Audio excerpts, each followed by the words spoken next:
ओम शांति। सुनेंगे बाबा के महावाक्य। 1 मिनट बाबा की याद में।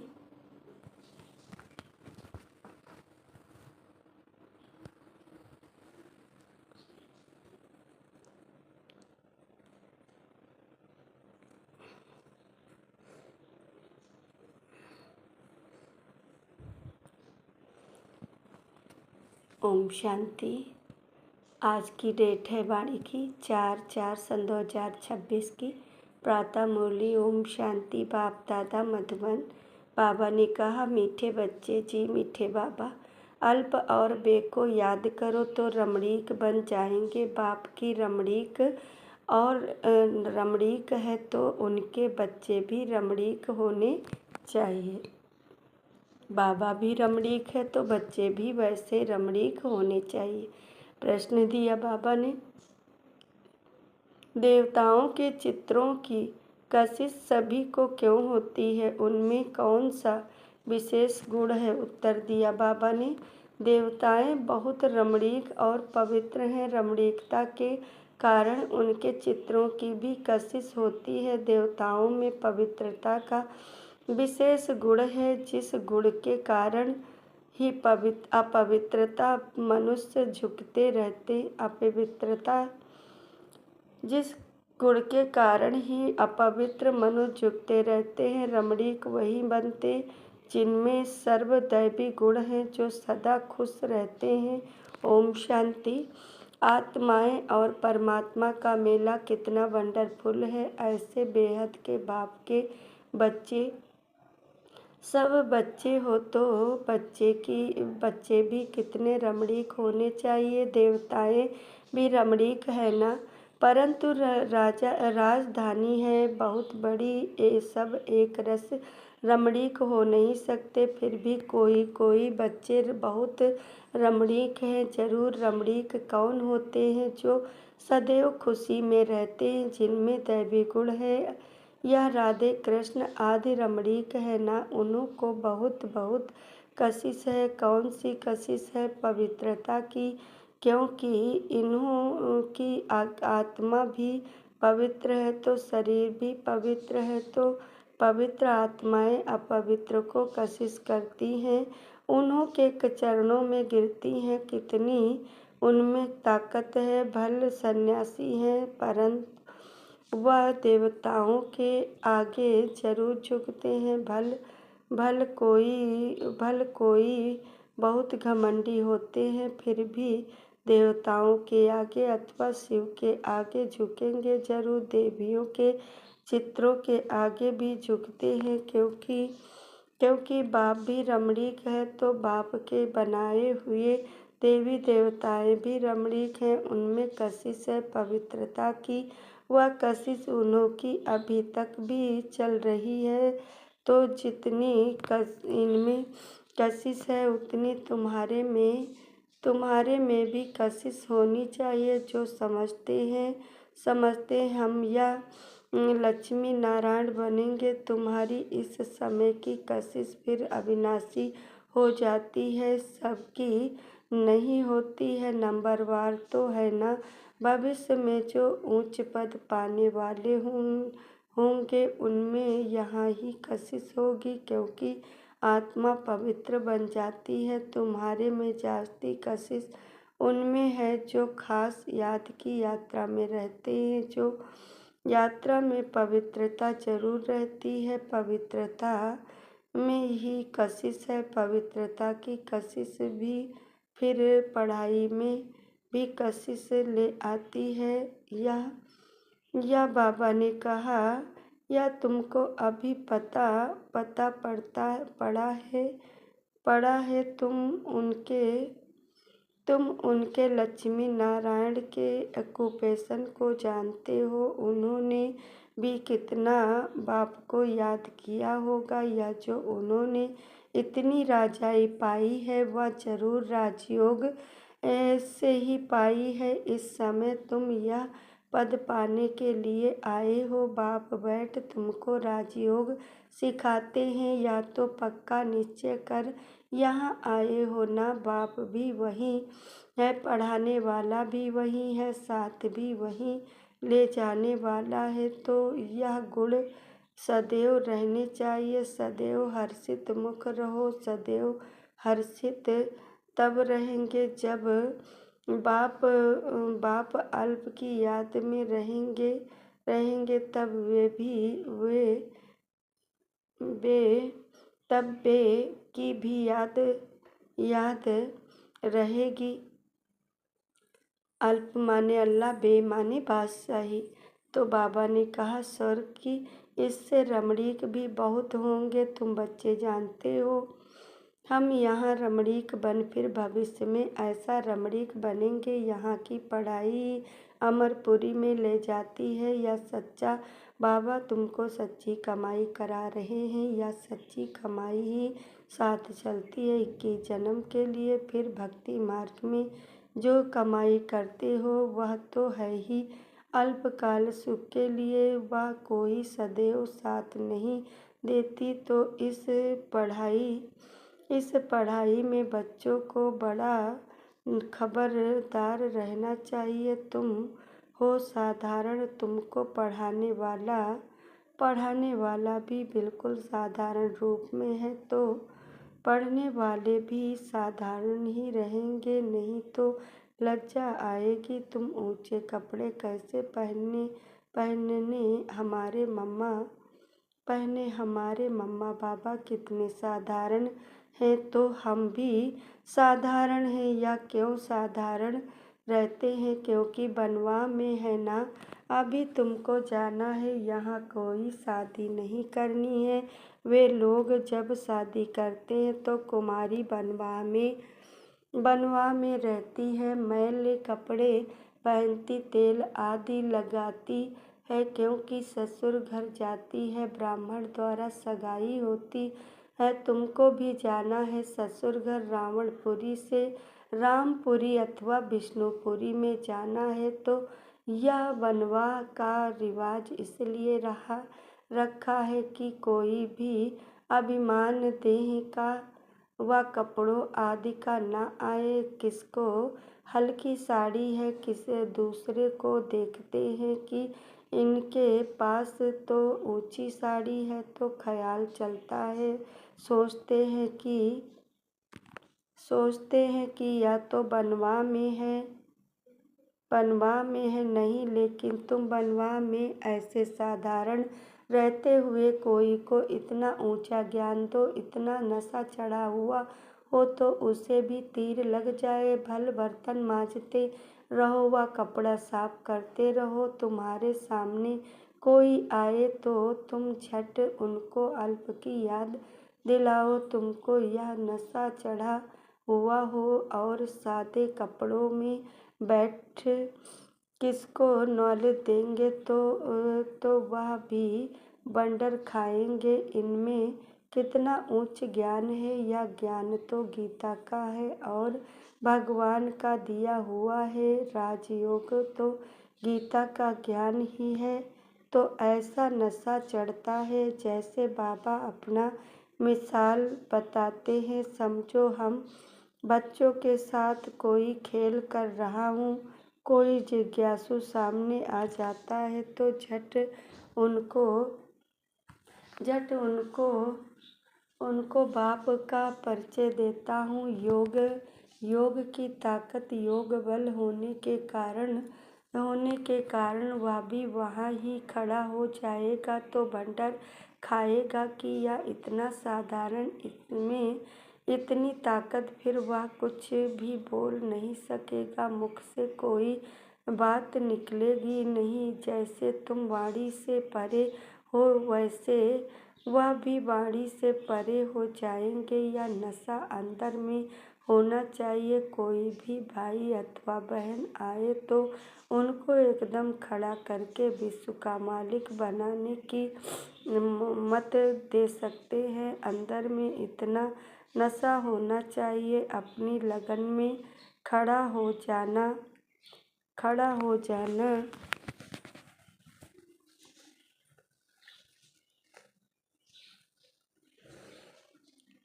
अपनी लगन में खड़ा हो जाएगा तो बंदर खाएगा कि यह इतना साधारण, इसमें इतना ताकत, फिर वह कुछ भी बोल नहीं सकेगा, मुख से कोई बात निकलेगी नहीं। जैसे जैसे तुम बाड़ी से परे हो, वैसे वह भी बाड़ी से परे हो जाएंगे। यह नशा अंदर में होना चाहिए। कोई भी भाई अथवा बहन आए तो उनको एकदम खड़ा करके विश्व का मालिक बनाने की मत दे सकते हैं। अंदर में इतना नशा होना चाहिए, अपनी लगन में खड़ा हो जाना चाहिए। बाबा सदैव कहते हैं, तुम्हारे पास ज्ञान तो है परंतु योग का जौहर नहीं है। प्योरिटी और याद में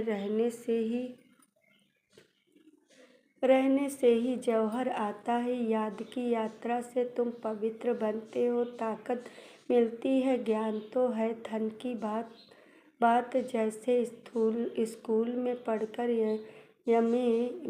MBA आदि करते हैं तो इतना फिर पैसा मिलता है।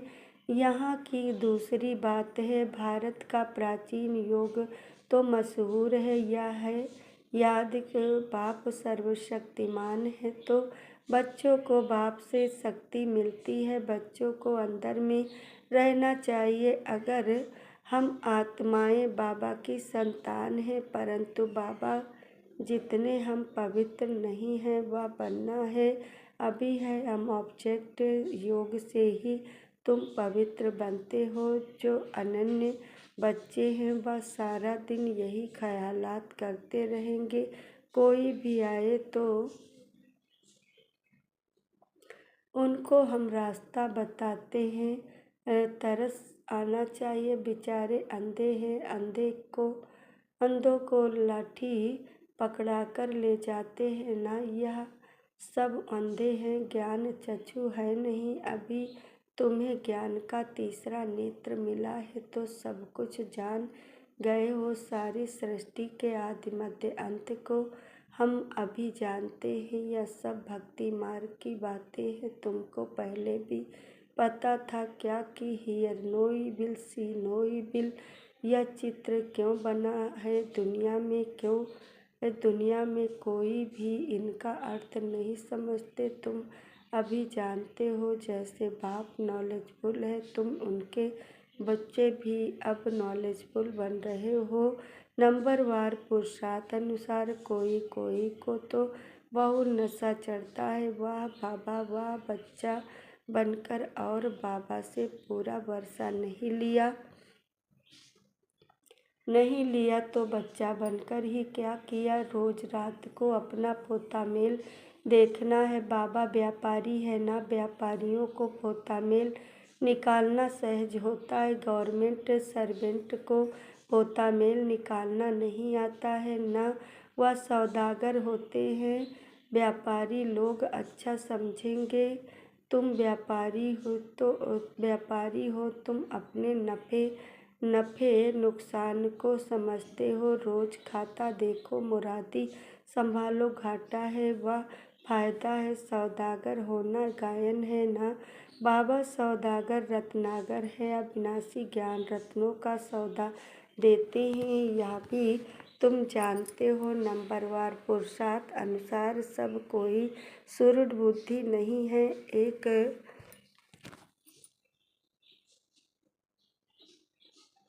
एक कान से सुनते हैं फिर दूसरे से निकल जाता है। झोली में छेद है से निकल जाता है, झोली भरती नहीं है। बाप कहते हैं, धन दिए धन ना खुटे। अविनाशी ज्ञान रतन है ना, बाप है रूप पसंद, आत्मा तो है उनमें ज्ञान है। तुम उनके बच्चे भी रूप पसंद हो। बाप आत्मा में नॉलेज भरी जाती है, उनका रूप है भल आत्मा छोटी है। रूप तो है ना, उनको जाना जाता है, परमात्मा को भी जाना जाता है। सोमनाथ की भक्ति करते हैं तो इतने छोटे स्टार की क्या पूजा करेंगे। पूजा के लिए कितने लिंग बनाते हैं, शिवलिंग छत जितना बड़ा बड़ा भी बनाते हैं, यूँ तो है छोटा परंतु मर्तबा तो ऊंच है ना। बाप ने कल्प पहले भी कहा था कि इन जप तप आदि से कोई प्राप्ति नहीं होती है। यह सब करते नीचे ही गिरते जाते हैं, सीढ़ी नीचे ही उतरते हैं। तुम्हारी तो अब चढ़ती कला है। तुम ब्राह्मण पहले नंबर के चिन्ह हो। कहानी है ना, चिन्ह ने कहा हमको काम नहीं देंगे तो खा जाएंगे, तो उनको काम दिया। सीढ़ी चढ़ो और उतरो तो उनको काम मिल गया। बाबा ने भी कहा है कि यह बेहद की सीढ़ी तुम उतरते हो फिर चढ़ते हो, तुम ही फुल सीढ़ी उतरते और चढ़ते हो। चिन्ह तुम हो, दूसरे कोई फुल सीढ़ी नहीं चढ़ते। फुल सीढ़ी का ज्ञान पाने से तुम कितना ऊंच पद पाते हो, फिर उतरते हो, चढ़ते हो। बाप कहते हैं मैं तुम्हारा बाप हूँ, तुम मुझे पतित पावन कहते हो ना। मैं सर्वशक्तिमान अलमाइटी हूँ, क्योंकि मेरी आत्मा सदैव 100% पवित्र रहती। मैं बिंदी रूप अथॉरिटी हूँ, सब शास्त्रों का राज जानता हूँ। यह कितना वंडर है, यह सब वंडरफुल ज्ञान है। ऐसे कभी सुना नहीं होगा कि आत्मा में 84 जन्मों का अविनाशी पाठ है। वह कभी घिसता नहीं है, चलता ही आता है। 84 जन्मों का चक्र फिरता आता है।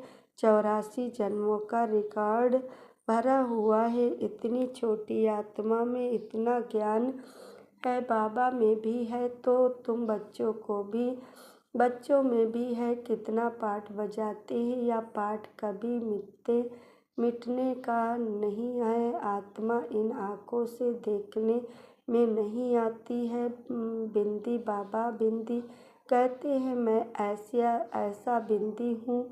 यह भी तुम बच्चे अब समझते हो। तुम हो बेहद के त्यागी और राज ऋषि। कितना नशा चढ़ना चाहिए।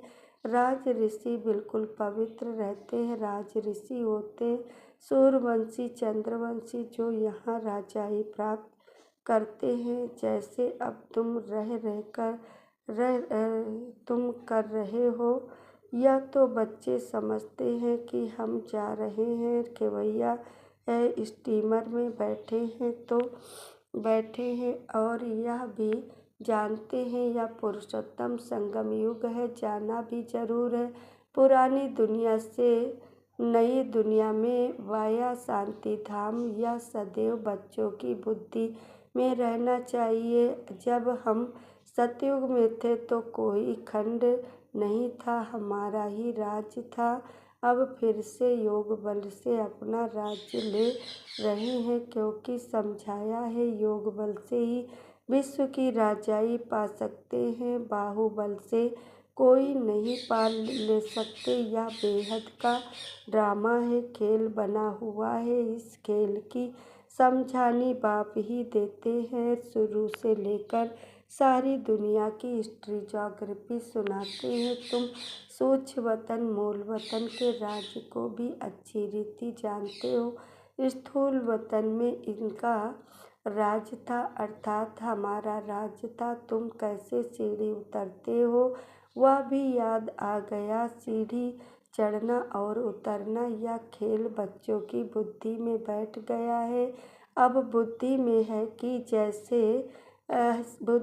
है कैसे यह वर्ल्ड की हिस्ट्री ज्योग्राफी रिपीट होती है। इसमें हमारा हीरो हीरोइन का पार्ट है। हम ही हार खाते हैं और फिर जीत पाते हैं, इसलिए नाम रखा है हीरो हीरोइन। अच्छा, हम रूहानी बच्चों की रूहानी बाप दादा को दिल व जान से सिकवा प्रेम से याद प्यार और गुड मॉर्निंग, नमस्ते, शुक्रिया बाबा।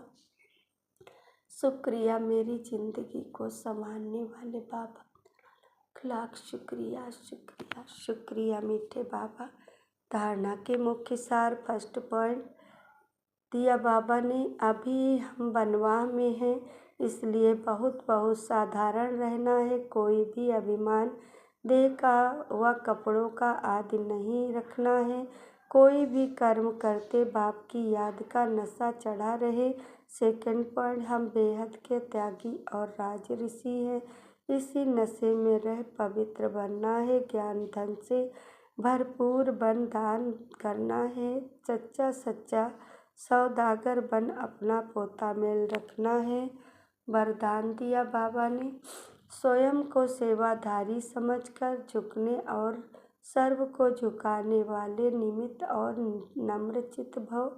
स्पष्टीकरण, निमित्त उसे कहा जाता है जो अपने हर संकल्प हर कर्म को बाप के आगे अर्पण कर देता है। निमित्त बनना अर्थात अर्पण होना, और नम्रचित वह है जो झुकता है। जितना संस्कारों में संकल्पों में झुकेंगे, उतना विघ्न विश्व आपके आगे झुकेगी। झुकना अर्थात झुकाना, यह संकल्प भी ना हो कि दूसरे भी हमारे आगे कुछ तो झुके। जो सच्चे सेवाधारी होते हैं वह सदैव झुकते हैं, कभी अपना रोब नहीं दिखाते। स्लोगन दिया बाबा ने, अब समस्या स्वरूप नहीं समाधान स्वरूप बनो।